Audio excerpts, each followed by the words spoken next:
Hello दोस्तों, स्वागत है आपका टारगेट एसएससी 2020 में। आज हम डिस्कस करेंगे चैप्टर नंबर 2 यानी प्रोनाउन को। इससे पहले हम चैप्टर 1 कर चुके हैं नाउन, तो वीडियो आपको मिल जाएगी प्लेलिस्ट में और 100% वीडियो आपके लिए यूजफुल होगी अगर आप प्रिपरेशन कर रहे हो एसएससी स्टेनो 2020 या फिर और किसी एग्जाम की। तो स्टार्ट करते हैं आज का प्रोनाउन का चैप्टर नंबर 2। टोटल हमारे 15 चैप्टर है। इन 15 चैप्टर को करने के बाद आपका ग्रामर रूल नहीं छूटेगा, यानी कंप्लीट आपके ग्रामर रूल हो जाएंगे इन 15 चैप्टर को करने के बाद। तो हर एक चैप्टर इंपॉर्टेंट है, हर एक वीडियो इंपॉर्टेंट है। तो स्टार्ट करते हैं चैप्टर नंबर 2 आपका प्रोनाउन। तो सबसे पहले हम इसके बेसिक जो पढ़ लेते हैं, क्या इसका डेफिनेशन है, कितने टाइप के होते हैं और क्या उनका यूज़ है। ठीक है, तो प्रोनाउन क्या होता है? प्रोनाउन होता है a word used in place of a noun, यानी नाउन की जगह हम जिस वर्ड का यूज़ करते हैं वही हमारा प्रोनाउन कहलाता है। और सेकंड लाइन भी इन्होंने यही कहा है कि नाउन के बदले प्रयुक्त होने वाले शब्द को प्रोनाउन कहते हैं। तो ईजी है, ये चीज़ आपको पता है।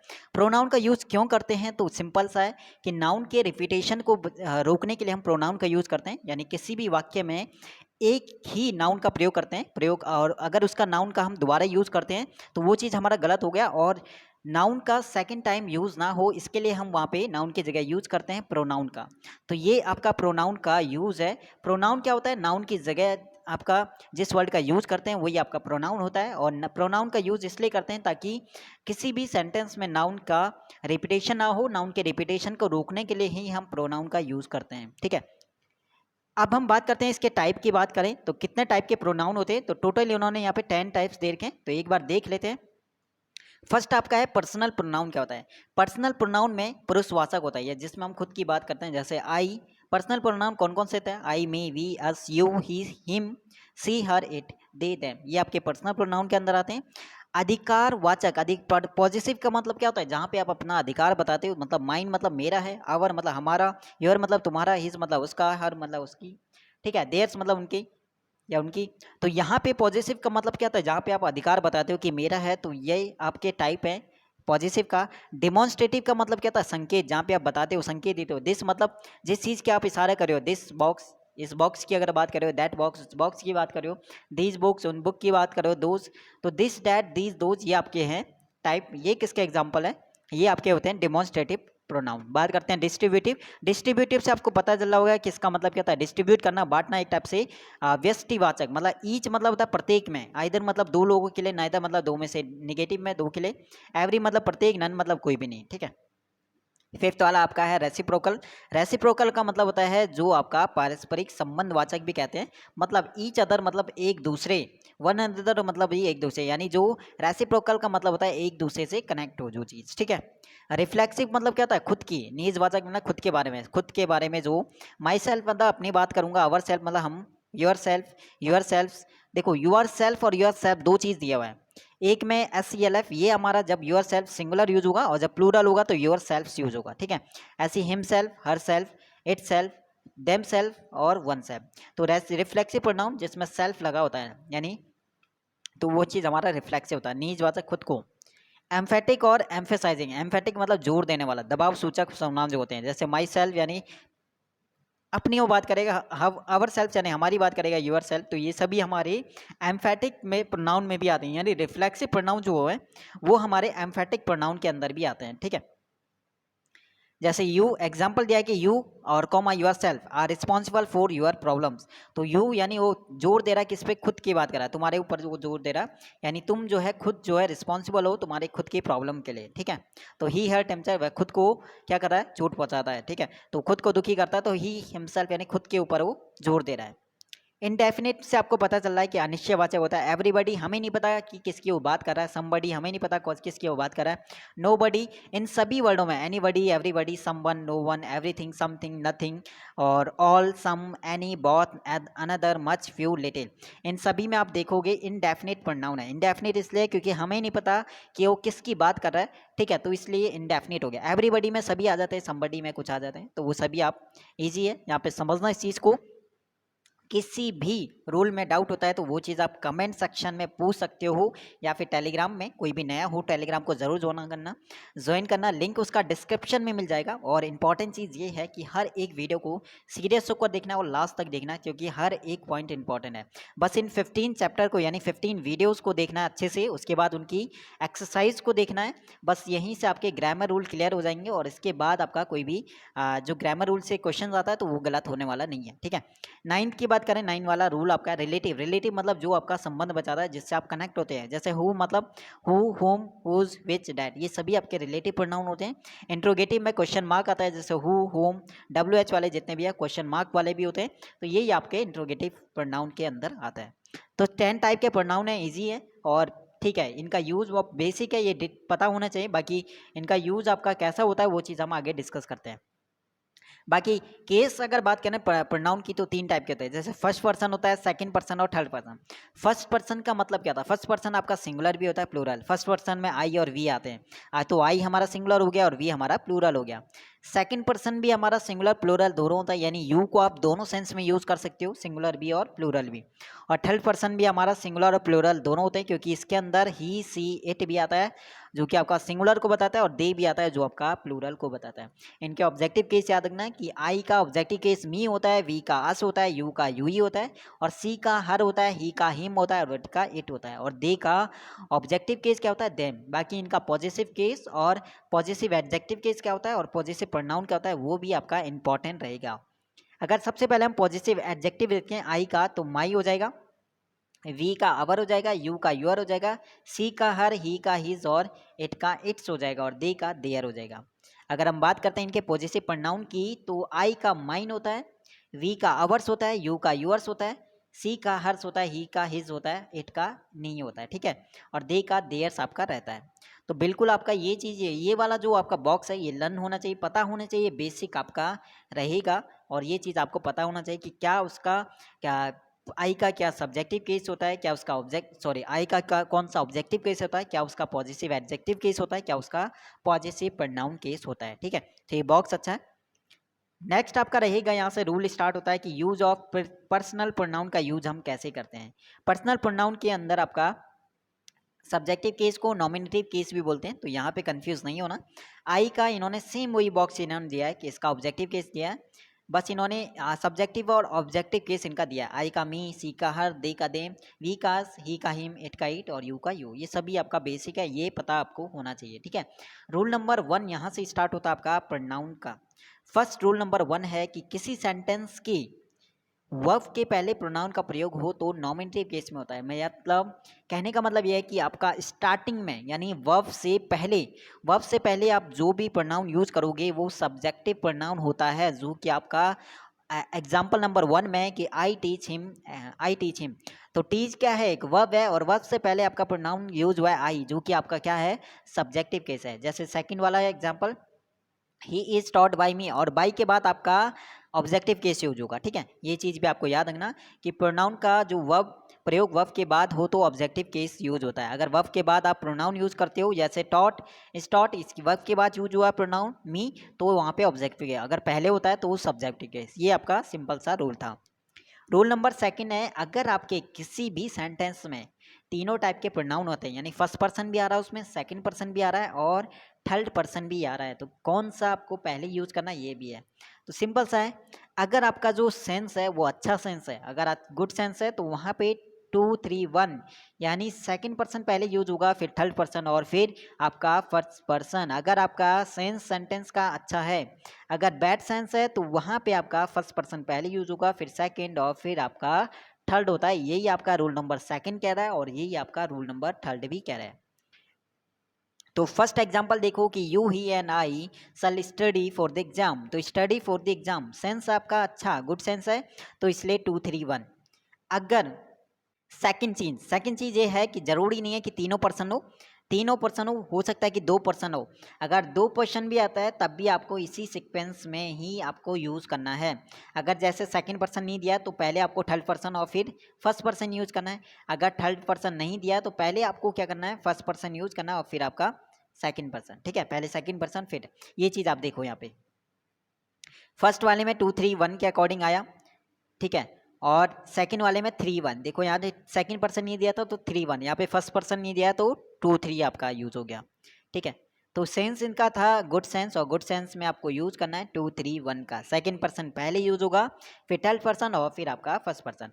थर्ड वाला देखो रूल नंबर 3 में इन्होंने, अगर सेंस आपका बैड रहता है, बैड सेंस यानी एक ही वाक्य में बिन प्रोनाउन का प्रयोग करते समय यदि उसमें 2 स्वीकार किया गया हो, अथवा अथवा वो कह रहा है कि कोई बुरी बात कही गई हो तो सीक्वेंस जो क्रम है वो फर्स्ट पर्सन, सेकंड पर्सन और थर्ड पर्सन हो जाएगा। जैसे एग्जाम्पल इन्होंने आगे दिया होगा और एग्जाम्पल ये आपका रहा सामने, ठीक है। I you and he have made a blunder. Blender का मतलब क्या होता है? गलती। तो गलती की है मतलब सेंस इसका बुरा है, तो 1 2 3 यूज किया है, ठीक है। सेकंड वाले देखो, you and he have done this मिसचिफ। मिसचिफ का मतलब भी गलती होता है, तो बिल्कुल आपका सेंस गलत है, नेगेटिव सेंस है, बुरा सेंस है। तो यहाँ पे फर्स्ट पर्सन नहीं दिया था, तो इसी को देखते हुए हमारा 2 या 3 वाला है, पहले सेकंड पर्सन और फिर थर्ड पर्सन, ठीक है। तो बैड सेंस में 1 2 3 और गुड सेंस में 2 3 1। रूल नंबर 4 आपका क्या कहता है? जब प्रोनाउन बहुवचन में हो तो प्रोनाउन 1 2 3 के क्रम में होना है। और यही चीज़ है कि प्रोनाउन अगर बहुवचन में, बहुवचन का मतलब जैसे यू हो सकता है, दे हो सकता है, ठीक है, तो ये अगर रहते हैं और वी हो सकता है, ये तीनों क्या है? बहुवचन प्रोनाउन है, बहुवचन है, ठीक है, तीनों पर्सन आपके बहुवचन है। तो आपको क्या करना है? अगर प्लूरल हो तो कैसे यूज करना है? तो भी आपका बहुवचन में हो तो 1 2 3 क्रम में आना चाहिए, ठीक है, बहुवचन में।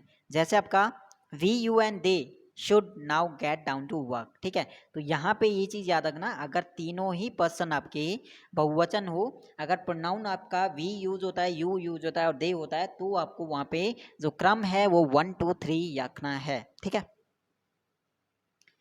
अगला है रूल नंबर 5। क्या कहता है? रूल नंबर 5 आपका पूछता है, कहता है कि ये जो वर्ड दिए हुए हैं कि लेट आता है, लाइक आता है, बिटवीन आता है, बट आता है, एक्सेप्ट आता है, तो ये सभी क्या है? प्रीपोजिशन है। ये इनके अलावा अगर कोई प्रीपोजिशन आता है, ठीक है, के बाद, तो उसके बाद हम ऑब्जेक्टिव केस का यूज करते हैं, ठीक है। कोई भी प्रीपोजिशन आता है या लाइक आता है, लेट आता है, बिटवीन आता है, बट आता है, एक्सेप्ट, तो इनके बाद हम ऑब्जेक्टिव केस का प्रोनाउन यूज करेंगे। ये हमारा रूल कहता है। जैसे फर्स्ट एग्जांपल, लेट के बाद प्रोनाउन यूज किया है, तो कौन सा केस यूज किया है? ऑब्जेक्टिव केस यूज किया है, तो मी हमारा ऑब्जेक्टिव है।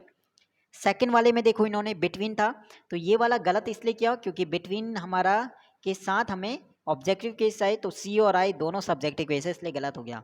तो हर और मी दोनों ऑब्जेक्टिव केस था, इसलिए सही हो गया। एवरीबडी बट, बट आ गया, तो बट के साथ हमारा ऑब्जेक्टिव केस यूज होगा। तो ये चीज़ आपका समझ में आ गया होगा कि ये वर्ड आपको याद रखना है, let, like, between, but, except, और इसके अलावा कोई प्रीपोजिशन से कोई प्रोनाउन अगर कनेक्ट होता है तो वहाँ पे उसका हमारा ऑब्जेक्टिव केस यूज होगा, ना कि सब्जेक्टिव। रूल नंबर 5 था। रूल नंबर 6 अगर बात करते हैं, तो नॉमिनेटिव केस का मतलब सब्जेक्टिव केस हो गया। यदि दो नॉमिनेटिव के बीच तुलना हो तो या तो आप एज यूज करो या फिर देन यूज करो, तो उसके बाद हमारा नॉमिनेटिव केस के प्रोनाउन का यूज होता है। मतलब नॉमिनेटिव का क्या हुआ? मतलब ये है कि अगर सब्जेक्ट की कंपैरिजन हो, तुलना हो, तो बाद में एज या देन के बाद भी क्या आएगा? सब्जेक्टिव केस आएगा। जैसे he is as fast as me, he की कंपेयर कर रहा हो तो किससे होगा? ही क्या है? सब्जेक्टिव है। इसका मतलब यहाँ पे जो आपका प्रोनाउन आएगा वो भी क्या होगा? सब्जेक्टिव, क्योंकि कंपेरिजन बराबर होता है। अगर सब्जेक्ट की कंपेयर कर रहा है तो सब्जेक्ट आएगा, ऑब्जेक्ट की करेगा तो ऑब्जेक्ट आएगा, तो इसलिए यहाँ पे सेकंड वाला राइट है। आई हमारा सब्जेक्टिव केस यानी नॉमिनेटिव केस है। सेम चीज़ आपका थर्ड वाले में कि आई रन फास्टर, आई यहाँ पे सब्जेक्टिव केस है, तो हिम क्या है? ऑब्जेक्टिव है, जबकि इसका सब्जेक्टिव केस आना चाहिए था क्या? ही, इसलिए फोर्थ वाला आपका सही है। नेक्स्ट अब देखते हैं, अगर यदि दिए गए उदाहरण में दो सब्जेक्ट के बीच तुलना किया गया है और दोनों प्रोनाउन नॉमिनेटिव केस में होना चाहिए, ये उन्होंने बता दिया, लेकिन कंडीशन है अगर दो ऑब्जेक्ट के बीच तुलना हो तो एज और देन के बाद हमारा क्या आना चाहिए? ऑब्जेक्टिव केस आएगा, ठीक है। सब्जेक्ट से तुलना हो तो सब्जेक्टिव केस आएगा, और तुलना ऑब्जेक्ट से हो तो वहाँ पे ऑब्जेक्टिव केस आएगा। जैसे एग्जाम्पल इन्होंने दिया है कि I know you as much as him, तो आई नो यू, तो यू हमारा इसकी तुलना हो रहा है किससे? हिम से, तो इसलिए यू हमारा ऑब्जेक्टिव केस हो गया। यू को दोनों केस में सेम रहता है, और हिम हमारा ऑब्जेक्टिव केस। तो यहाँ पे आई की कम तुलना नहीं हो रही, यहाँ पे यू की तुलना हो रही है हिम से, ठीक है। अगला देखो, नेक्स्ट भी हुई है, I know you as much as I, देखो I know you as much as I know him, तो यू की हिम से यहाँ पे तुलना हो रही है, ठीक है। तो याद रखना, सब्जेक्ट की तुलना हो तो सब्जेक्टिव केस आएगा, ऑब्जेक्ट की तुलना हो तो ऑब्जेक्टिव केस आएगा। रूल नंबर 7 क्या कहता है आज का? अगर इट का प्रयोग सब्जेक्ट के रूप में हो और उसके बाद बी का मतलब is am are was will लगा हो, तो किसी फॉर्म का प्रयोग हो तो उसके बाद प्रोनाउन का नॉमिनेटिव केस बोलो या फिर सब्जेक्टिव केस आएगा। जैसे इट है, इट के बाद हमारा बी फॉर्म यानी इज लगा हुआ है, वर्ब लगा है, तो उसके बाद जो हमारा प्रोनाउन होगा वो हमारा नॉमिनेटिव केस का होगा, यानी सब्जेक्टिव केस का होगा आई। ठीक है, और एग्जाम्पल देखें इसका, और एग्जाम्पल इसका देखते हैं। तो ये रूल नंबर 1 था इट का। क्या होगा, इट के बाद अगर वी फॉर्म हो यानी is am are was were हो, तो इसके बाद जो आपका प्रोनाउन यूज होता है वो आपका सब्जेक्टिव केस का होगा, या फिर आप उसी को नॉमिनेटिव केस भी बोलते हो। ठीक है, रूल नंबर 1 इट का अगर बात करें और देखते हैं इट का यूज कहाँ का होगा। रूल नंबर 1, इट का यूज जानवर के लिए भी होता है, निर्जीव पदार्थ के लिए भी होता है, देश और शिशु के लिए भी होता है। और इट का बहुवचन क्या होता है, दे। जैसे America is a develop country, देखो देश के लिए इट का यूज हुआ है, it is a super power. अगर यहाँ पे हम अमेरिका लिखते हैं तो यहाँ पे नाउन रिपीट हो जाता है, इसलिए हमें अमेरिका को दिखाने के लिए यहाँ पे प्रोनाउन का यूज किया, अमेरिका के लिए इट का। तो इट का यूज हम देश के लिए यहाँ पे किया। इसके नीचे वाला देखो, Sri Lanka and Pakistan are developing countries, they are facing internal terrorism. अब यहाँ पे दे यूज हुआ किसके लिए, बहुवचन के लिए, श्रीलंका और पाकिस्तान दोनों की बात कर रहा है, यानी हमें यूज करना है इट का बहुवचन फॉर्म, तो वो क्या होता है, दे। तो ये इसलिए यहाँ पे हमने दे का यूज किया है। ठीक है, रूल नंबर 2 इट का देखो कि इट का प्रयोग टाइम के लिए भी होता है, वेदर के लिए भी होता है, टेम्परेचर के लिए भी होता है, डिस्टेंस के लिए भी होता है, और प्राकृतिक घटनाएं जितने भी होते हैं उनको एक्सप्रेस करने के लिए भी इट का यूज करते हैं। कैसे, इंट्रोडक्टरी सब्जेक्ट के रूप में। ठीक है, इस केस में इट को हम एम्प्टी कहते हैं, यानी इसको आप मीनिंग में नहीं काउंट करोगे, यानी इसको काउंट नहीं किया जाता। इसे एम्प्टी इसलिए कहते हैं क्योंकि इसका मीनिंग हम नहीं यहाँ पे बोलते हैं। जैसे बारिश हो रही है तो इट इज़ रेनिंग आप बोलोगे, बारिश हो रही है वहाँ पे इट का यूज़ नहीं किया। इट इज़ मॉर्निंग बोलोगे, सुबह है, ठंड है तो इट इज़ विंटर बोलोगे, मार्च का महीना है तो इट इज़ मार्च बोलोगे, सोमवार है तो इट इज़ मंडे बोलते हो। ठीक है, तो यहाँ पे जो इट इज़ है, इट है, वो एम्प्टी यूज़ करते हैं, जिसका कोई अर्थ यहाँ पे नहीं लेते हैं। ठीक है, तो ये आपका इट का यूज है। रूल नंबर 3 इट का और देखते हैं, इट का यूज कहाँ कहाँ होता है। रूल नंबर 3 है कि इट का प्रयोग इन्फिनेटिव, जेरन और क्लाउज के बदले में भी होता है। बिल्कुल सही है, it is easy to solve it. ठीक है, it is easy to solve it. ठीक है, it is easy to solve it, तो बिल्कुल यहाँ पे इन्फिनेटिव फॉर्म में भी हुआ, जेरन फॉर्म में और क्लाउज है। दूसरा देखो, it is sad that virtue it is आउन रिवॉर्ड। ठीक है, तो ये चीज़ आपको याद रखना, इन्फिनेटिव में भी यूज होता है और जेरंड और क्लाउज के बदले में भी हम यूज करते हैं इट का। इट का प्रयोग सेंटेंस के रूल नंबर 4 देखो, इट का प्रयोग सेंटेंस के सब्जेक्ट के रूप में नाउन या प्रोनाउन पर जोर डालने के लिए भी होता है। जैसे कि it was he, it was he. ठीक है, इट वाज ही, इस पे जोर डालने के लिए इट का यूज किया, इट वाज ही। अब यहाँ पे इट वाला देखो, इट के बाद बी फॉर्म आ गया वाज, उसके बाद प्रोनाउन कैसा आया, सब्जेक्टिव यानी नॉमिनेटिव केस का। It was he who made this mistake. ठीक है, तो इट का प्रयोग यहाँ पे यूज हुआ है, ही का नाउन या प्रोनाउन इस पे जोर डालने के लिए। ठीक है, तो ये चीज भी आपको याद रखना है। अगला है रूल नंबर 5 देखो, रूल नंबर 5 है कि इट का प्रयोग फ्रेज या क्लॉज को इंट्रोड्यूस करने के लिए भी होता है। जैसे एग्जांपल है कि that the record will break today is probable. तो पूरा ये हमारा क्लॉज है जो उन्होंने ब्लैक में यहाँ पे लिखा हुआ है। अब इस क्लॉज की जगह आप इट का यूज कर सकते हो। ठीक है, आप बिल्कुल that the record will break today की जगह आप बोल सकते हो कि इट इज प्रोबेबल, बिल्कुल शॉर्ट में बोल दिया, that the record will break today. ठीक है, डिफरेंस बिटवीन दिस और इट, अका दिस और इट के बीच क्या डिफरेंस है। जैसे दिस का प्रयोग व्यक्ति वस्तु के नाम, पहचान, परिचय और समीपता आदि का बोध कराने के लिए होता है। यानी आप दिस का प्रयोग व्यक्ति के लिए भी कर सकते हो, वस्तु के नाम के लिए भी कर सकते हो, पहचान के लिए भी कर सकते हो, और परिचय कराने के लिए भी कर सकते हो, और पास के लिए भी कर सकते हो। इट का यूज नहीं कर सकते। जैसे दिस इज ए बुक, आपने यहाँ पे बिल्कुल वस्तु बुक के लिए यूज किया, दिस इज ए पेन, बिल्कुल पेन के लिए यूज किया। इट का प्रयोग कहाँ पे कर सकते हैं, समय, दूरी, मौसम आदि का बोध कराने के लिए होता है। ठीक है, तो यहाँ पे समय के लिए जैसे it is 10 AM, it is winter, it is night, तो इसके लिए हम यूज करते हैं। दिस के बाद नाउन का प्रयोग हो सकता है, क्योंकि दिस बुक बोलते हो। ठीक है, दिस के बाद नाउन का प्रयोग यहाँ पे किया हुआ है, तो ये चीज़ हमारा थोड़ा सा बेसिक है जो अभी चल रहा है। ये आपका बिल्कुल इनसे क्वेश्चन नहीं आता है, वो चीज़ सही है, लेकिन ये चीज़ बेसिक पता होना चाहिए। इट के बाद आपका नाउन का प्रयोग नहीं होता है, ये चीज़ है, बट दिस के बाद नाउन का प्रयोग होता है, इट के बाद नहीं होता है। ठीक है, जैसे इट बुक इज़ माइन बोलोगे, बिल्कुल गलत, इट इज़ माई बुक बोलोगे तो ये चीज़ सही होता है। इसके बाद दिस का प्रयोग सिंगुलर नाउन को के लिए भी होता है, इंगित करने के लिए। जब वह नाउन के पास होता है तो उसे this boy is very intelligent, तो बिल्कुल यहाँ पे पास बताने के लिए, यानी दिस बॉय यानी ये लड़का, उसे बताने के लिए एक टाइप से इंगित कर रहा है कि वेरी इंटेलिजेंट, बहुत इंटेलिजेंट है। ठीक है, इट का प्रयोग सिंगुलर निर्जीव वस्तु और शिशु के लिए प्रोनाउन के रूप में भी करते हैं।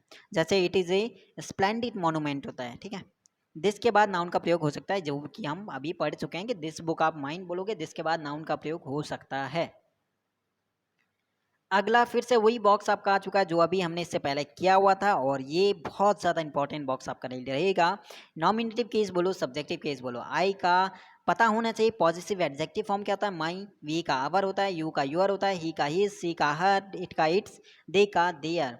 वही चीज़ इनका पॉजिटिव केस भी याद होना चाहिए। जैसे आई का माइन होता है, वी का आवर होता है, यू का यूअर्स होता है, ही का हिज होता है, सी का हर्ष होता है, इट का नहीं होता है, इट का तो, और दे का देयर्स होता है। तो ये आपको बॉक्स पता होना चाहिए कि क्या पॉजिटिव एडजेक्टिव फॉर्म होता है उसका, क्या पॉजिटिव प्रोनाउन फॉर्म होता है। अब रूल यहाँ से स्टार्ट होते हैं हमारे, जो ग्रामर में पूछे जाते हैं, जिनसे आपके एरर बनते हैं। रूल नंबर 1, पॉजिटिव प्रोनाउन का प्रयोग नाउन से पहले नहीं होता है। क्यों नहीं होता है? क्योंकि पॉजिटिव प्रोनाउन का मतलब क्या हो गया?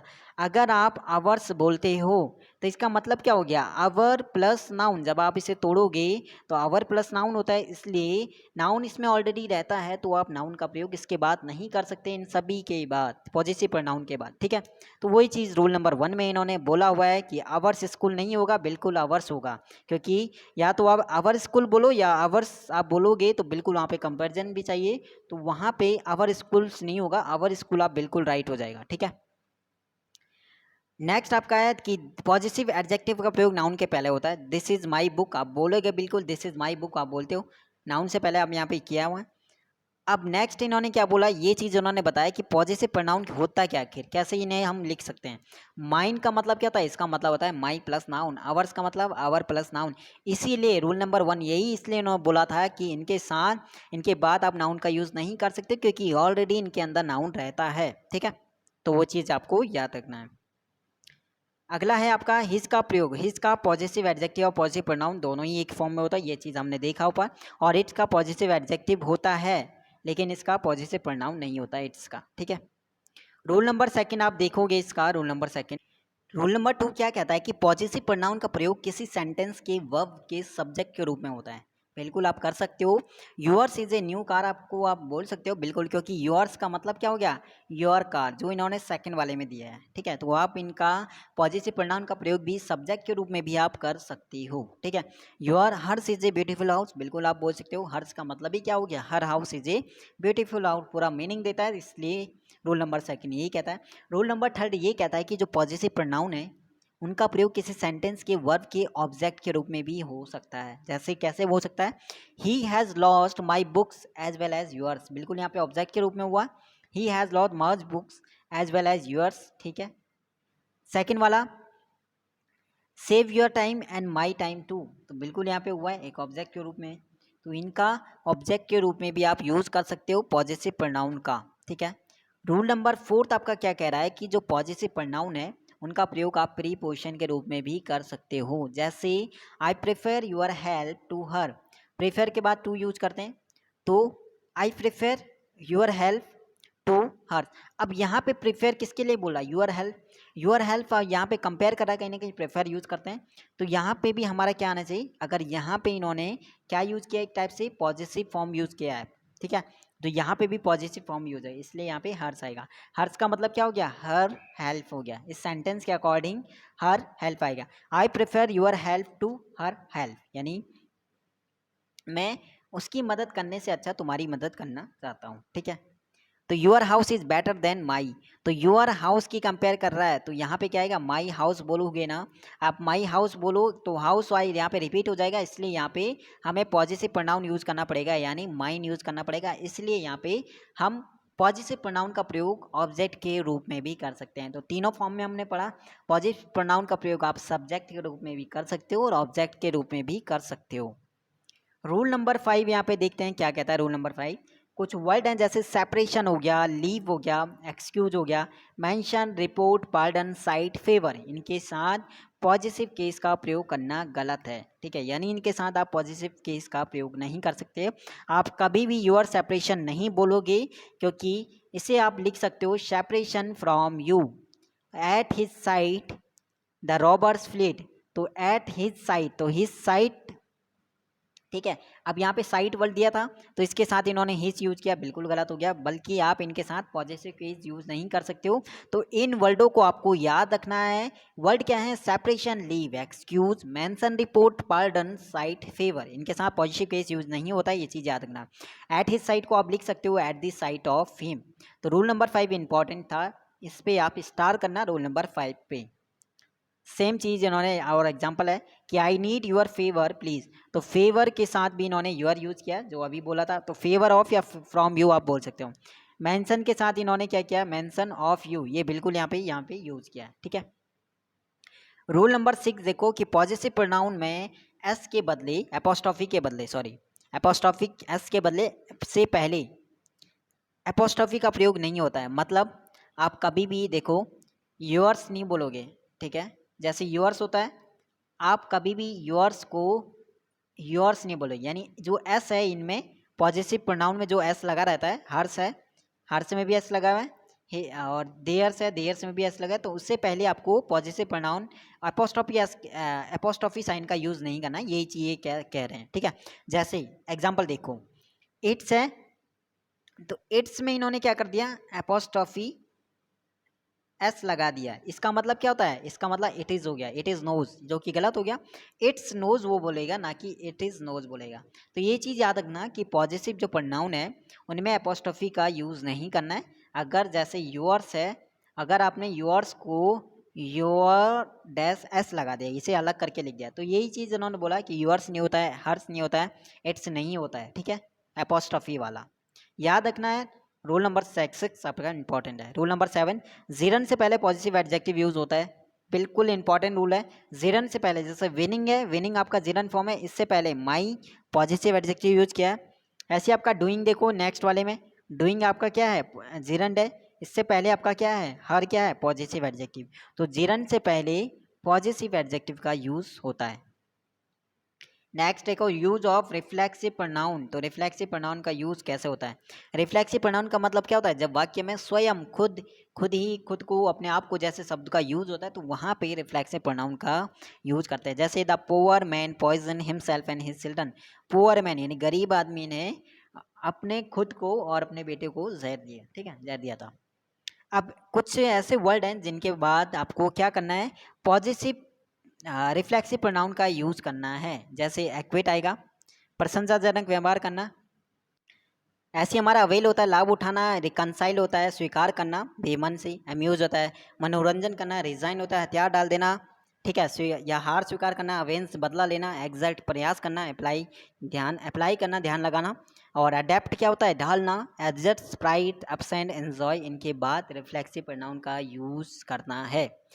कुछ आपका एग्जाम्पल नंबर 1 है, द ऑफिसर्स एक्विटेड देमसेल्फ। एक्विटेज के बाद रिफ्लेक्सिव प्रोनाउन यूज हुआ किसके अकॉर्डिंग? द ऑफिसर्स के अकॉर्डिंग है, फिर से प्लूरल है, तो जो रिफ्लेक्सिव प्रोनाउन है वो भी आपका प्लूरल यूज़ होगा। काफ़ी यहाँ पे मेहनत लगती है वीडियो में, तो इसलिए आपसे रिक्वेस्ट है, ये नहीं कहूँगा कि बिल्कुल आप वीडियो को लाइक करो या शेयर करो, ये चीज़ बिल्कुल नहीं है। आप बस इतना आप ज़रूर करना कि कोई भी ऐसा पॉइंट जो समझ में नहीं आता है उस चीज़ को आप ज़रूर पूछना चाहिए। आप कमेंट में पूछो या फिर टेलीग्राम पे। ठीक है, तो कोई भी नया हो टेलीग्राम को ज्वाइन करना, वहाँ पर भी आप क्वेश्चन पूछ सकते हो।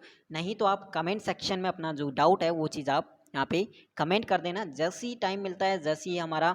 और इसके बाद हमारे जब एक्सरसाइज यहाँ पे होगा, इनका सेकंड पार्ट होगा, हर चैप्टर के हम एक्सरसाइज भी करेंगे, तो उसके बाद और ज़्यादा क्लियर हो जाएगा। इसलिए पहले हम ग्रामर को चैप्टर को निपटा देते हैं, ग्रामर रूल को पहले ख़त्म करते हैं 15 के 15 चैप्टर के, और उसके बाद उनकी एक्सरसाइज करना हम स्टार्ट करेंगे। तो 30 वीडियोज़ आपको देखनी है ग्रामर रूल के लिए बस। ठीक है, उससे बाहर आपका नहीं आएगा। ठीक है, तो रूल नंबर 1 में इन वर्डों को याद रखना इंपॉर्टेंट है। Acquit, avail, reconcile, amuse, resign, exert, avenge, apply, adapt, adjust, pride, absent, enjoy. इनके बाद रिफ्लेक्सिव प्रोनाउन का यूज होता है।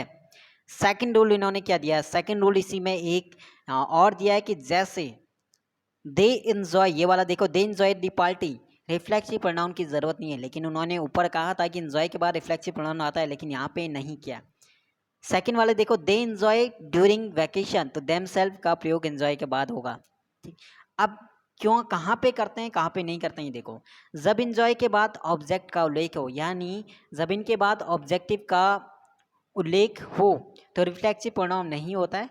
परंतु अगर ऑब्जेक्ट नहीं है तो रिफ्लेक्सिव प्रोनाउन यूज करना है। जैसे ही वॉज absent, absent के ठीक है नहीं है, कोई रिफ्लेक्सिव ऑब्जेक्ट नहीं है तो नहीं लगाना है। जैसे ही absent himself, absent के बाद ऑब्जेक्ट है himself तो इसलिए हमने लगाया है। तो ये चीज़ आपको याद रखना है कि जब इन वर्डों के बाद ऑब्जेक्ट हो तो रिफ्लेक्सिव प्रोनाउन हमें नहीं लगाना है, और जब ऑब्जेक्ट नहीं हो तो हम रिफ्लेक्सिव प्रोनाउन यहाँ पे यूज़ कर सकते हैं। ठीक है, तो ये चीज़ आपको याद रखना। अगर absent का प्रयोग हम वर्ब के रूप में भी absent का प्रयोग अगर absent का प्रयोग वर्ब के रूप में हो तभी रिफ्लेक्सिव प्रोनाउन यूज़ होता है। तो ये चीज़ भी थोड़ा सा यहाँ पे नोटिस करना।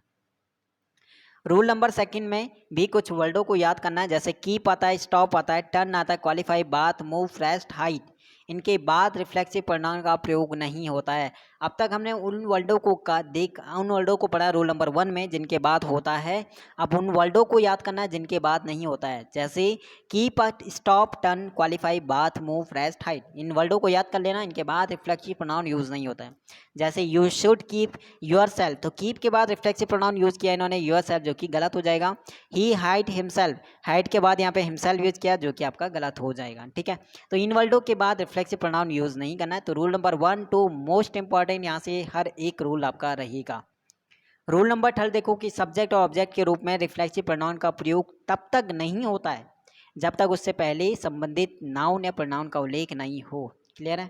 जैसे माई सेल्फ रमेश बोलोगे तो गलत हो जाएगा, माई सेल्फ की जगह आप आई एम रमेश बोलोगे। योर सेल्फ एंड ही बोलोगे तो गलत हो जाएगा, क्योंकि स्टार्टिंग में एक बोलोगे सब्जेक्ट या ऑब्जेक्ट के रूप में रिफ्लेक्सिव प्रोनाउन का यूज़ नहीं हो सकता तब तक जब तक कि उससे पहले संबंधित नाउन या प्रोनाउन का उल्लेख ना हो।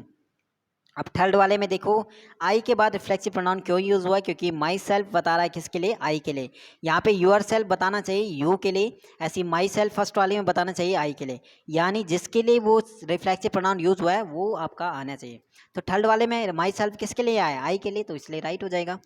Rohit will do this work for my self. ठीक है, तो माई सेल्फ किसके लिए है? आई के लिए होता है, यहाँ पे दिया नहीं आई तो यहाँ पे माई सेल्फ गलत हो जाएगा, यहाँ पे आप मी यूज़ करो। और फोर हमारा क्या है? प्रीपोजिशन है, उसके साथ हम ऑब्जेक्टिव केस यूज़ करते हैं, इसलिए यहाँ पे माई सेल्फ की जगह इन्होंने मी यूज़ किया है। यूज ऑफ डिस्ट्रीब्यूटिव प्रोनाउन का यूज बहुत ही बार आता है और इम्पॉर्टेंट है कि आइदर का यूज किस में कितने के लिए होता है? आइदर का यूज दो के लिए होता है, वो भी पॉजिटिव में। नाइदर का यूज कितनों के लिए होता है? दो के लिए होता है, वो भी आपका निगेटिव में। तो ये चीज़ आपको याद रखना है।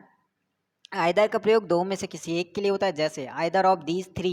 फर्स्ट वाला गलत क्यों है? क्योंकि यहाँ पे इन्होंने थ्री यूज़ किया है। ठीक है, थ्री यूज़ किया है तो थ्री फ्रेंड नहीं होता, दो के लिए होता है।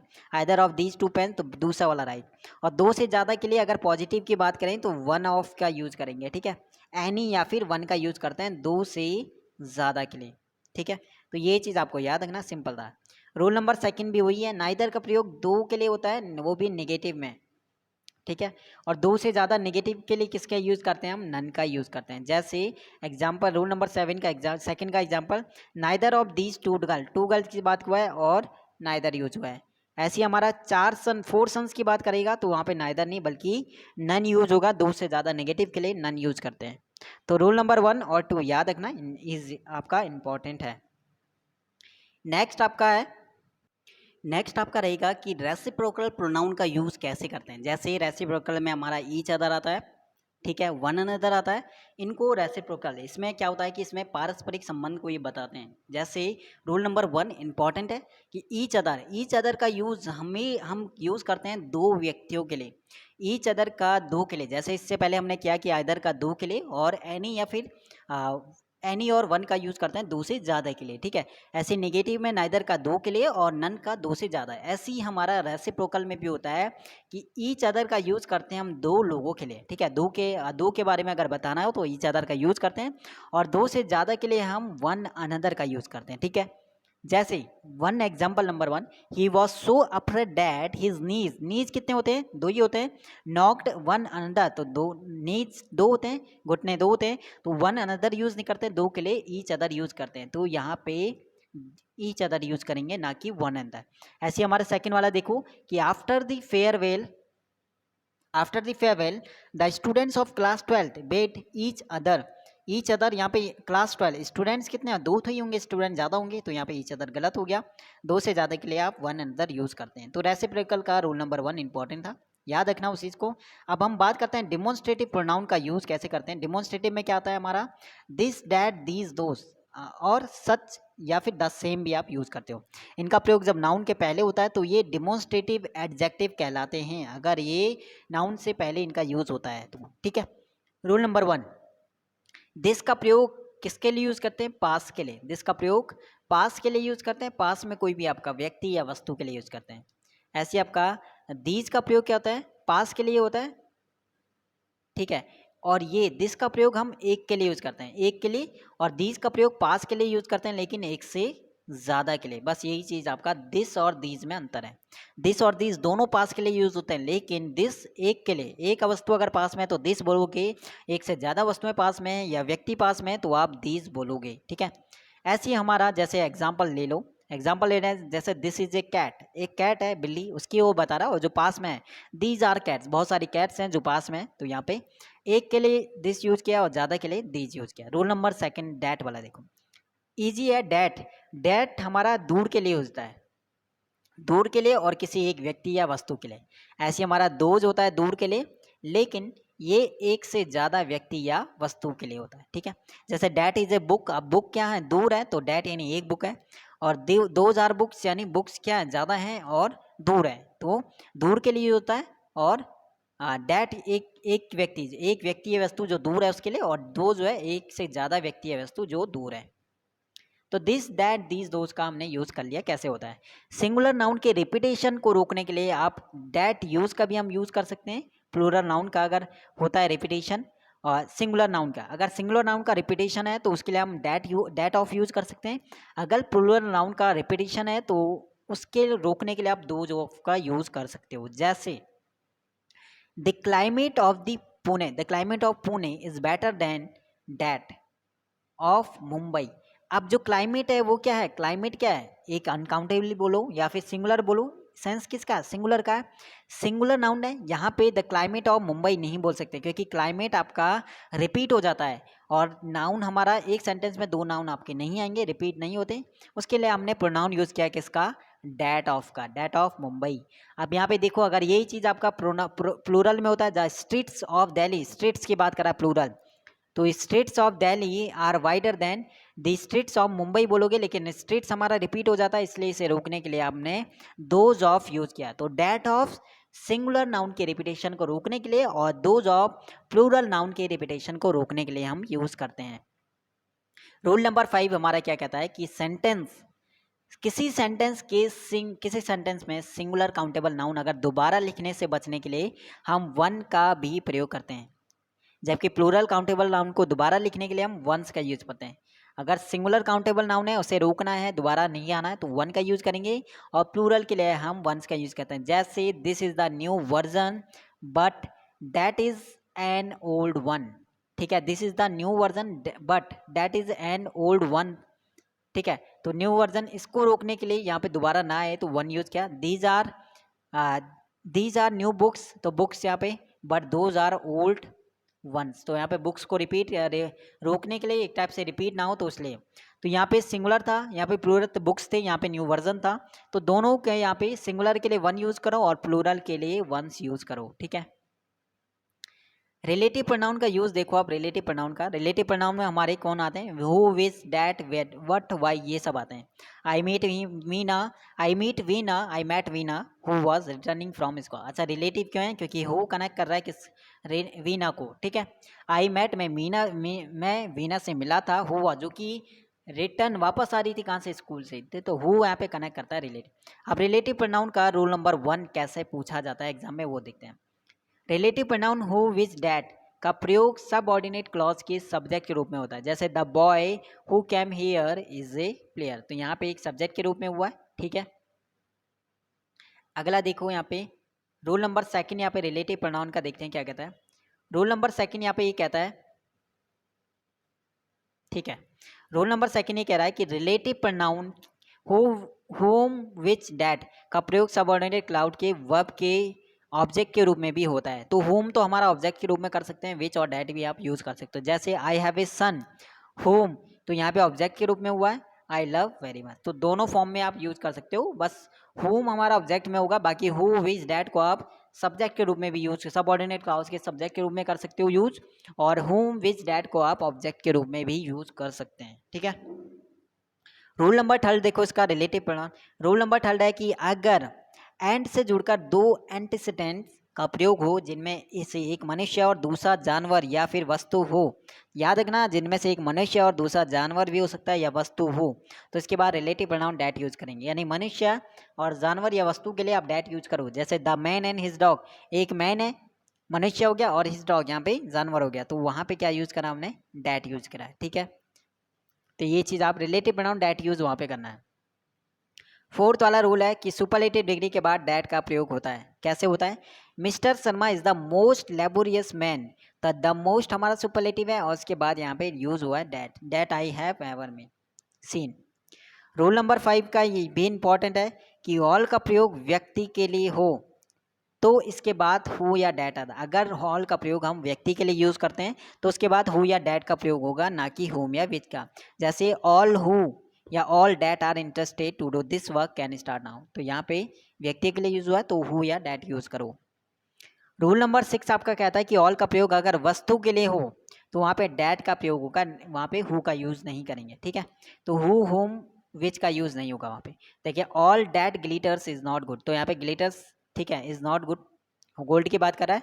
ऑल प्लस अनकाउंटेबल नाउन के बाद डैट का यूज करते हैं। जैसे ऑल द मनी अनकाउंटेबल हो गया, उसके बाद डैट यूज होगा। तो ये सब चीज़ें छोटी छोटी बातें हैं जो आपको याद रखनी पड़ेगी।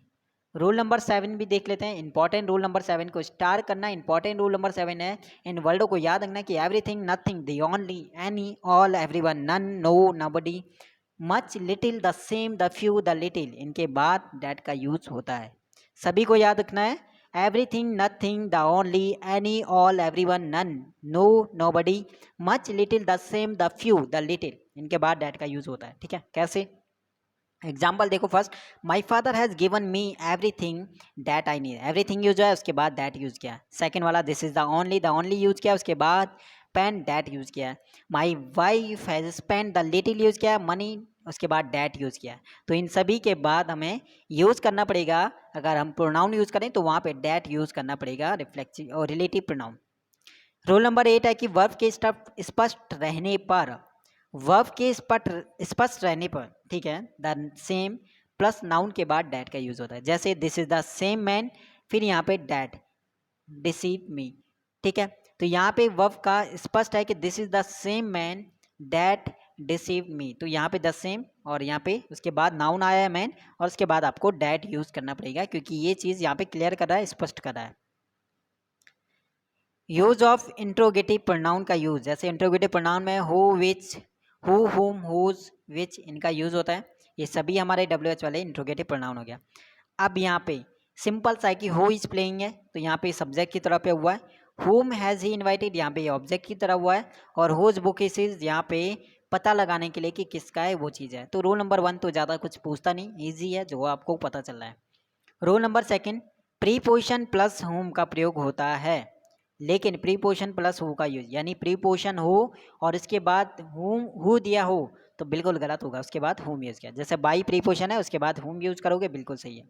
अगर प्रीपोजिशन का प्रयोग वाक्य के अंत में हो तो वहाँ पे हु का प्रयोग हम शुरुआत में कर सकते हैं। जैसे बाई हुम को आप हु को पहले लिख लो और बाई को आप लास्ट में लिख सकते हो। ठीक है, तो ये चीज़ आप कर सकते हो। यहाँ पे अगर प्रीपोजिशन लास्ट में तो वो आप स्टार्टिंग में हु का यूज़ कर सकते हो, नहीं तो प्रीपोजिशन के बाद आपको हु नहीं बल्कि हुम का यूज़ करना है। हु आर यू बिल्कुल सही होता है, I don't know who are you बिल्कुल ये क्या हो गया, गलत हो गया। I don't know who are you नहीं है, I don't know who you are, क्योंकि यहाँ पे क्वेश्चन मार्क इंट्रोगेटिव नहीं है, सिंपल है, तो हु यू आर। ठीक है, तो यहाँ पे आ जाएगा हमारा रूल नंबर 2। अब बात करते हैं रूल नंबर 3 की। क्या कहता है रूल नंबर 3? रूल नंबर 3 है कि जब दो या दो से अधिक में से एक का चुनाव करना है तो विच का, यानी विच का प्रयोग हम यूज करते हैं यहाँ पे चुनाव करने में। दो या दो से ज़्यादा में से किसी को चुनना हो तो विच यूज करूंगे। जैसे who is your brother in the crowd, who use नहीं करते हैं आपके चुनाव में, which is your brother in the crowd, तो विच का यूज चुनाव में भी करते हैं। ठीक है, who of the servant do you want या which of the servant do you want बोलोगे तो सही होगा। इसके बाद नेक्स्ट इन्होंने बोला है कि क्वेश्चन में WH फैमिली के बाद टेंस का इंट्रोगेटिव फॉर्म लगाएं, यानी सब्जेक्ट के बाद वर्ब, लेकिन अगर WH फैमिली में दो वाक्यों का जोड़ लाओ को दौड़ा तो रिलेटिव प्रोनाउन हो, तो रिलेटिव प्रोनाउन के बाद टेंस का असर्टिव फॉर्म का प्रयोग करें। ऐसा कुछ यहाँ पे है नहीं। अब यहाँ पे क्लियर करते हैं आगे क्या वो कहना करता है। सब्जेक्ट के पहले हेल्पिंग वर्ब या फिर वर्ब का यूज, ठीक है। अब यहाँ पे देखो रूल नंबर 4 क्या कहता है कि हुज का प्रयोग किसके लिए होता है। हुज का प्रयोग निर्जीव वस्तुओं के लिए तो नहीं होता है, ये चीज याद रखना। हुज का प्रयोग निर्जीव वस्तुओं के लिए नहीं होता है, ठीक है। जैसे कि whose book is this, whose books is this. जैसे this is the flyer, this is the, अच्छा सेकंड वाला देखो, this is the flyer flyover, this is the flyover whose inauguration was done by the transport minister. तो यहाँ पे this is the flyover the whose inauguration आएगा, the inauguration of which, तो यहाँ पे विच का यूज करना है, ठीक है।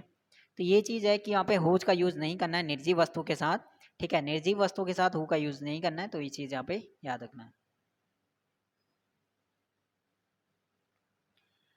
बाकी यहाँ पे बात करते हैं यहाँ पे इसके फर्स्ट वाला, यहाँ पे देखो फर्स्ट वाला यहाँ पे थोड़ा सा रॉन्ग यहाँ पे कर देना इसका फर्स्ट वाला। अच्छा फर्स्ट वाला बताना क्या ये चीज़ यहाँ पे टिक किया है, गलती लग रही है नहीं लग रही, क्योंकि हुज का प्रयोग इन्होंने बोला निर्जीव के लिए नहीं होता है, निर्जीव वस्तु के लिए नहीं होता है, ठीक है। तो यहाँ पे बुक, लेकिन सेकंड वाले में देखोगे आप, सेकंड वालों में the this is the flyover whose, अब यहाँ पे निर्जीव इनॉग्रेशन फ्लाई ओवर क्या हो गया निर्जीव हो गया, तो यहाँ पे हुज यूज किया, तो ये चीज़ हो गया हमारा गलत। तो जब यहाँ पे ये चीज़ गलत किया तो फर्स्ट वाले में इन्होंने सही क्यों किया है, ठीक है।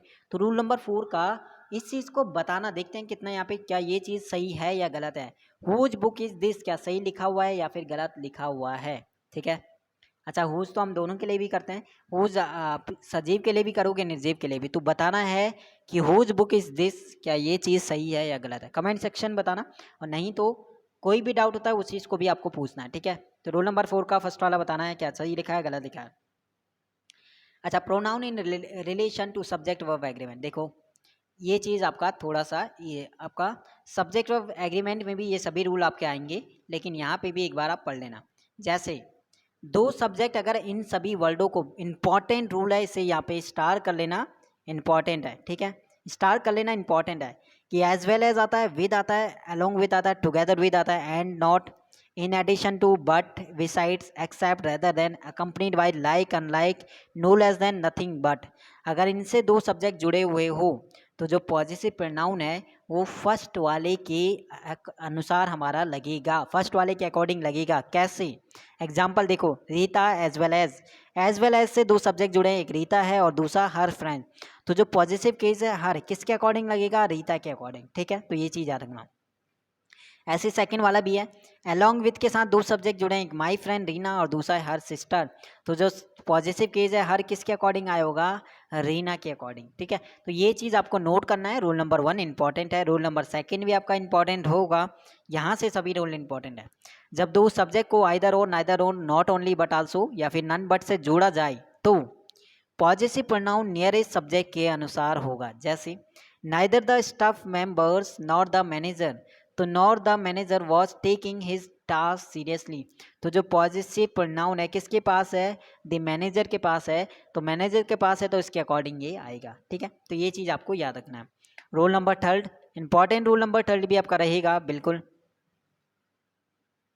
रोल नंबर 3 हमारा क्या कहता है, रोल नंबर 3 हमारा कहता है कि जब each every neither either anyone का प्रयोग सब्जेक्ट के रूप में हो तो पॉजिटिव केस जो है वो थर्ड पर्सन सिंगुलर के अनुसार होना चाहिए। जैसे neither of the two brothers has brought their luggage, ठीक है। तो यहाँ पे क्या आएगा, देयर नहीं आएगा, third person singular, third person singular यानी थर्ड पर्सन सिंगुलर हमारा क्या होगा, ही के अकॉर्डिंग यहाँ पे हिज आएगा, ठीक है। तो यहाँ पे देयर लगेज नहीं आएगा, हिज लगेज आएगा। सेकेंड वाला देखो, each one of us is doing our duty, each one of us is doing our duty, तो our नहीं आएगा यहाँ पे his आएगा। यानी each every neither either anyone से अगर सब्जेक्ट स्टार्ट होता है तो वहाँ पे जो पॉजिटिव प्रोनाउन यूज होगा वहाँ पे आपको his यूज करना है, ठीक है। तो ये चीज़ बस याद रखना है।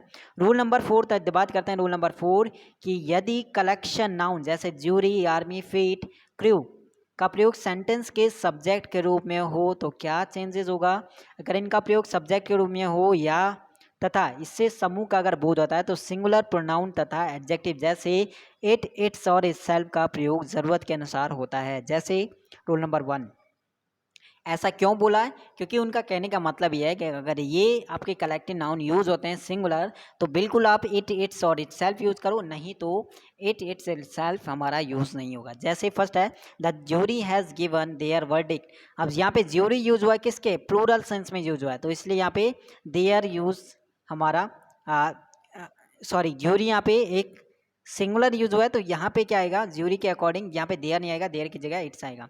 The jury has given it's verdict, क्योंकि यहाँ पे वर्डिक्ट इट्स वर्डिक्ट, यहाँ पे ज्यूरी एक सिंगुलर फॉर्म में यूज हुआ है, तो यहाँ पे देयर नहीं, देयर की जगह इट्स यूज करना पड़ेगा। ठीक है, और यहाँ पे ये चीज़ बता रहा है समूह को। ठीक है, तो जब भी ये कलेक्टिव नाउन समूह का बोध कराएंगे तो वहाँ पे इट्स यूज करना पड़ेगा। ठीक है, रूल नंबर 5 आपका है कि यदि कलेक्टिव नाउन का प्रयोग सेंटेंस के सब्जेक्ट के रूप में हो और इससे सेपरेट इंडिविजुअल, अब यहीं पे उन्होंने बोला कि अगर इनका यूज जो है प्लूरल फॉर्म की तरह होता है, यानी रूल नंबर 4 का बिल्कुल अपोजिट रूल नंबर 5 है, तो प्लूरल माना जाएगा और इनका प्रयोग अलग अलग व्यक्तियों सदस्यों का बोध कराता है, तो ये प्लूरल माना जाएगा और इनके लिए हम यूज करेंगे फिर दे, देम, देयर, देयर्स और देमसेल्व्स। जैसे द टीम आर डिवाइडेड, यहाँ पे टीम डिवाइड हुआ है, मतलब टीम यहाँ पे कैसे यूज हुआ है? प्लूरल फॉर्म में, तो यहाँ पे इट्स नहीं आएगा, यहाँ पे आएगा देयर यूज होगा। ठीक है, तो ये आपका रूल था, rule number 5।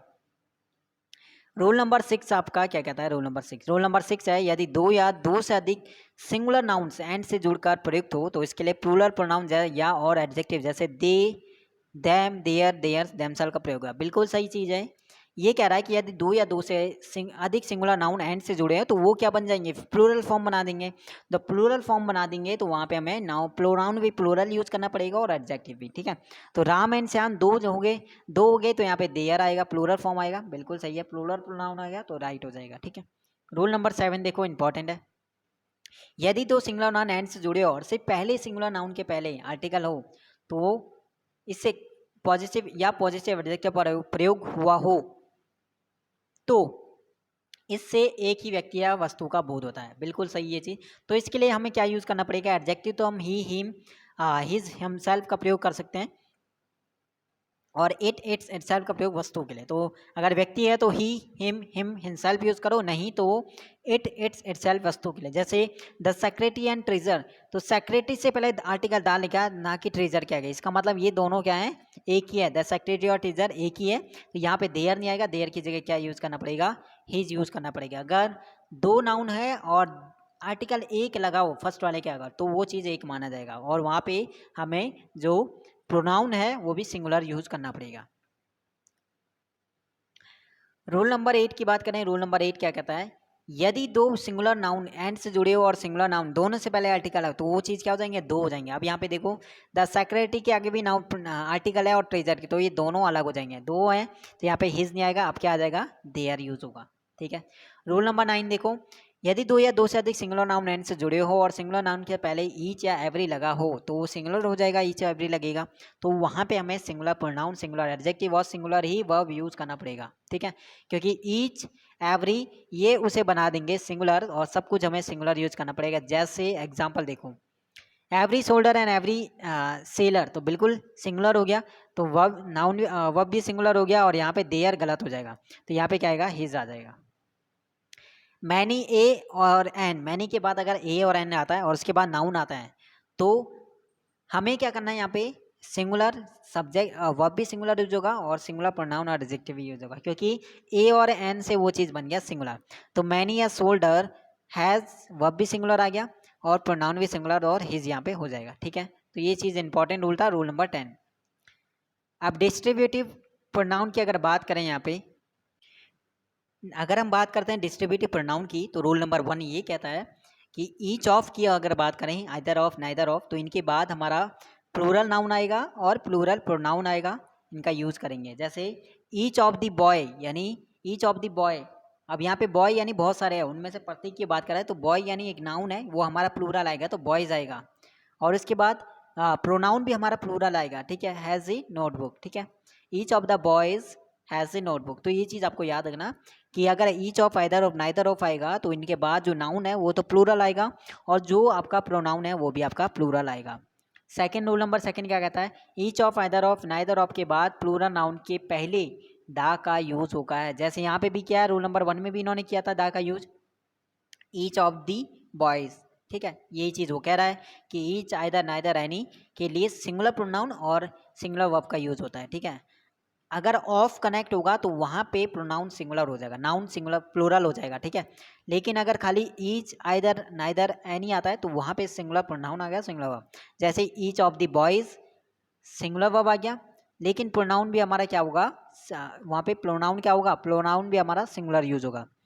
Each of the boy has his, अभी हमने इससे पहले किया था कि जो, ठीक है, जो हमने प्रोनाउन यूज किया था, यहाँ पे थोड़ा सा यहाँ पे इन्होंने गलत कर दिया फर्स्ट वाले में। यहाँ पे प्लूरल प्रोनाउन की जगह प्लूरल प्रोनाउन यहाँ पे यूज किया है, ये चीज़ थोड़ा सा यहाँ पे गलत हो गया। ठीक है, क्योंकि रूल नंबर सेकंड यहाँ पे इस चीज़ को क्लियर कर रहा है। रूल नंबर सेकंड क्या कहना चाह रहा है कि each of, either of, neither of, इसके बाद नाउन हमेशा प्लूरल यूज होगा और इसके बाद द का यूज करेगा। तो ईच ऑफ द बॉयज़ और वर्ब हमारा सिंगुलर यूज होगा और यहाँ पे देयर नहीं, देयर की जगह हिज यूज करेंगे। ठीक है, प्रोनाउन हम हिज यूज करना है, each of, either of, his सबसे पहले। ठीक है, बात करते हैं आपका रूल नंबर थर्ड क्या कहता है। रूल नंबर थर्ड कहता है कि यदि ईच का प्रयोग सब्जेक्ट के लिए हो तो ईच का प्रयोग जो है सब्जेक्ट के बाद ऑक्सिलरी वर्ब के बाद पहले होता है। यदि ईच का प्रयोग सब्जेक्ट के रूप में है, जैसे we have each advised him to give up smoking, तो वी हैव ईच एडवाइज नहीं, वी ईच हैव एडवाइस। ठीक है, तो ये आपका इंपॉर्टेंट है। यदि ईच का प्रयोग सब्जेक्ट के लिए हो तो ईच का प्रयोग सब्जेक्ट के बाद और ऑक्सिलरी वर्ब से पहले, तो सब्जेक्ट वी के बाद हुआ है और ऑक्सिलरी वर्ब हैव से पहले हुआ है। ठीक है, ऐसे वाक्यों में वर्ब सब्जेक्ट के अनुसार आता है। ठीक है, तो यहाँ पे वर्ब आएगा वी के अकॉर्डिंग, ना कि ईच के अकॉर्डिंग। रूल नंबर 4 क्या कहता है कि बोथ का प्रयोग दो व्यक्तियों या फिर वस्तुओं के लिए होता है। इंपॉर्टेंट चीज़ है, बोथ का प्रयोग दो व्यक्तियों या फिर वस्तुओं के लिए होता है। ठीक है, तो all of the two students are guilty नहीं, all of the two student नहीं, both of the two student, all का यूज़ नहीं, बहुत का यूज़ होगा। बहुत का प्रयोग नेगेटिव में नहीं होता, ये चीज़ भी याद रखना। Both of them are not going गलत हो जाएगा, बहुत का पॉजिटिव में। तो बहुत का प्रयोग एक तो दो के लिए होता है और दूसरा पॉजिटिव के लिए होता है, पॉजिटिव सेंटेंस में होता है। ठीक है, तो ये चीज़ आपको याद रखना है। इसके बाद इनडेफिनिट प्रोनाउन का यूज़ देखो, इनडेफिनिट प्रोनाउन का यूज़ क्या होता है। ठीक है, इनडेफिनिट प्रोनाउन का यूज़ अगर हम बात करते हैं तो इनडेफिनिट प्रोनाउन का अगर यूज़ देखें तो कहाँ पे होता है, तो इनडेफिनिट प्रोनाउन का यूज़ आपका देखो कि वन का प्रयोग सेंटेंस के सब्जेक्ट के रूप में हो तो इसके लिए नॉमिनेटिव केस और ऑब्जेक्टिव प्रोनाउन वन सेल्फ होता है। तो ये तो हमारा क्लियर है, बहुत बार पूछता भी है कि वन शुड डू, तो क्या आएगा, वंस ड्यूटी और उसके बाद वन सेल्फ रिफ्लेक्सिव प्रोनाउन भी आपका रहेगा। ठीक है, तो one should keep, one promise, तो वन के लिए वंस यूज करते हैं। प्रोनाउन से संबंधित क्वेश्चन टैग जो है वो आपको क्वेश्चन टैग वाले में भी आता है, यानी प्रोनाउन का प्रयोग हम हमारा क्वेश्चन टैग वाला जब चैप्टर करेंगे तो वहाँ पे भी होता है, तो वो चीज़ जब हम करेंगे तो वो चीज़ बाकी पार्ट 2 में हम डिस्कस करेंगे। सभी चैप्टर होने के बाद इनके एक्सरसाइज को हम करेंगे जो इंपॉर्टेंट होगा और वहाँ से आपका हर एक रूल क्लियर होता हुआ चलेगा जिस में भी आपका डाउट रखना है। ठीक है, और ये तो हम एक्सरसाइज करेंगे, इसके अलावा और भी हम क्वेश्चन करेंगे, यानी हर चैप्टर के कहीं ना कहीं 100 एग्जाम्पल हम करेंगे ताकि हर चैप्टर जो है क्लियर हो जाए। तो हर एक वीडियो को इम्पोर्टेंस समझना। बाकी और अगर हम बात करते हैं यहाँ पे एसएससी स्टेनो की बात करें, ठीक है, कि क्यों इम्पॉर्टेंट है ये चीज़ 2020 की, तो एसएससी स्टेनो 2020 की बात करें तो ग्रेड सी जो है वैकेंसी आपका 85 है, जो कि आपकी अभी टेंटेटिव है, यानी बढ़ने के चांसेस आपके हैं। ठीक है, और ग्रेड डी की अगर बात करें तो वैकेंसी आपकी है 757, जो कि बहुत अच्छी वैकेंसी है लास्ट ईयर की अगर एसएससी स्टेनो 2019 के कंपैरिजन अगर हम करें तो। ठीक है, तो बहुत अच्छा चांस है जिसका भी एसएससी स्टेनो 2020 वाला एग्जाम है, इसलिए हर एक वीडियो को इंपॉर्टेंट मानते हुए चलना और हर एक वीडियो को लास्ट तक देखना और अच्छे से देखना ताकि वहीं पे डाउट क्लियर हो जाए। और कोई भी डाउट अगर रहता है तो उस डाउट को आप पूछ सकते हो। कहाँ पे 2 ऑप्शन मैंने दिए, या तो आप कमेंट कर दो, क्योंकि हर एक कमेंट का जो मुझे लगता है इंपॉर्टेंट है वहाँ पे मैं रिप्लाई करता हूँ। कमेंट सेक्शन में इसका आंसर दे दूंगा जैसी टाइम मिलता है, नहीं तो आपका टेलीग्राम पे आप उस चीज़ को पूछ सकते हो। टेलीग्राम का लिंक आपको मिल जाएगा डिस्क्रिप्शन में, किसी ने ज्वाइन नहीं किया तो टेलीग्राम ग्रुप को भी ज़रूर वहाँ पे ज्वाइन करना। ठीक है, और बाकी इसके अलावा हमारा स्टैटिक जीके सीरीज चल रहा है, स्टैटिक जीके जो कि 15 to 20 क्वेश्चन पूछे जाते हैं एग्जाम में उससे। ठीक है, तो इसलिए इस सीरीज को भी कंटिन्यू देखते हुए चलना। और इसके अलावा आपका रीजनिंग में हम इंपॉर्टेंट क्वेश्चंस को करेंगे जिनमें टाइम लगता है, या फिर जो क्वेश्चन आपके अच्छे लेवल के हैं जो आपके एग्जाम में गलत होते हैं। ठीक है, तो ये चीज़ आपके लिए इंपॉर्टेंट था। एसएससी टारगेट हमारा है एसएससी स्टेनो 2020। इसके अलावा किसी भी एग्ज़ाम की आप प्रिपरेशन कर रहे हो तो सभी एग्ज़ाम के लिए हर एक वीडियो आपके लिए इंपॉर्टेंट रहेगी, ठीक है। तो बाकी ऑल द बेस्ट, शुक्रिया सपोर्ट करने के लिए, साथ देने के लिए, बाकी धन्यवाद। और कोई भी क्वेश्चन होता है, कोई भी डाउट होता है, वो चीज़ आप कमेंट सेक्शन में पूछ सकते हो या फिर टेलीग्राम पे पूछ सकते हो। बाकी बात करते हैं इसके बाद का चैप्टर। तो इसके बाद हमारे चैप्टर रह जाएंगे, वर्ब हो जाएगा, सब्जेक्ट वर्ब एग्रीमेंट, उसके बाद कंजक्शन हो जाएगा, ठीक है। कंजक्शन रहेगा, उसके बाद प्रीपोजिशन वाला चैप्टर हम अलग से करेंगे। उसके बाद आपका क्वेश्चन टैग हो जाएगा। इसके बाद एक्टिव पैसिव डायरेक्ट इनडायरेक्ट तो हमारे आ जाएंगे किरण वाली सीरीज़ में, ठीक है। किरण वाली सीरीज़ में हम क्या क्या कर चुके हैं, किरण वाली सीरीज़ में हमने कर चुके हैं, अभी हमारी 500 एरर और है। उसके बाद सेंटेंस इंप्रूवमेंट हम 600 प्लस कर चुके हैं। उसके बाद आपके सिनोनिम हम 1000 प्लस कर चुके हैं, ठीक है। और इसके बाद एंटोनिम सीरीज़ को अभी हम स्टार्ट करेंगे। तो इन 10 डेज़ में काफ़ी वीडियोज अपलोड होने वाली है, तो हर एक वीडियो को लास्ट तक देखना, ठीक है। तो बाकी मिलते हैं आपका ग्रामर चैप्टर का, ग्रामर सीरीज़ का चैप्टर नंबर 3 में। बाकी ऑल द बेस्ट, शुक्रिया, धन्यवाद, बाय, टेक केयर।